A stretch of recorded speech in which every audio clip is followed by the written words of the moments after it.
ஐயனார் துணை சிறையில் அடுத்த ஒரு எபிசோடில் நம்ம வானத்தை பேசுகிற எல்லாத்தையும் சந்தா கேட்டுறாங்க. சந்தா கேட்ட உடனே அவங்களுக்கு ரொம்பவே கோபம் வருது.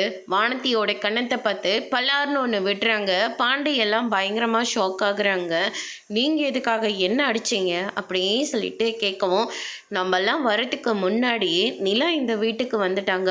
அவங்க எப்படி வேணாலும் இந்த வீட்டுக்கு வரட்டும், ஆனால் இந்த வீட்டோட நல்லது கெட்டது எல்லாத்தையும் நம்ம நிலா மட்டும்தான் இருக்காங்க. இந்த வீட்டில் இருக்கிறவங்கள கொஞ்சமாவது இப்போ ஊர்க்காரங்க மதிக்கிறாங்கன்னா அதுக்கு காரணமே நிலா மட்டும்தான். ஏன் உன் வீட்டில் கூட உன்னை கல்யாணம் பண்ணி தரமாட்டேன்னு சொன்னாங்க. ஆனால் நிலா அந்த வீட்டில் இருக்காங்க. அந்த குடும்பம் நல்ல குடும்பமாக மாறிடுச்சு. அந்த வீட்டை பொண்ணு தங்குற வீடாக எல்லாரும் சொல்ல ஆரம்பிச்சிட்டாங்க. அப்படின்ற ஒரே ஒரு காரணத்துக்காக மட்டும்தான் உன்னை இந்த வீட்டுக்கு கல்யாணம் பண்ணி கொடுக்கறதா உங்கள் வீட்டில் இருக்கிறவங்க சொல்லியிருக்காங்க. அது மட்டும் கிடையாது, இத்தனை நாள் மெக்கானிக் ஷெட்டில் வேலை செஞ்சுட்டு இருந்த பாண்டி இன்னைக்கு அந்த கடையை எடுத்து நடத்துகிற அளவுக்கு ஆளாகிட்டாங்க. அப்படின்ற ஒரே ஒரு காரணம் மட்டும்தான்.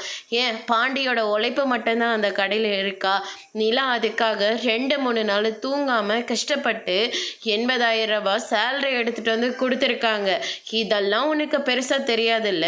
ஆனால் அவங்க நீ சந்தோஷமாக இருக்கிறதுக்காக இந்த வீட்டை விட்டு அவங்க வெளியே போகணுமா? நீ தான் இந்த வீட்டுக்கு வரவே கூடாது. இந்த வீட்டுக்கு வந்தீங்கன்னா மொத்தமாக பிரிச்சுட்டு போயிடுவேன் அப்படின்ற மாதிரி சொல்கிறாங்க. அதோடு இன்னைக்கான பிரம்ம முடிச்சிருக்காங்க.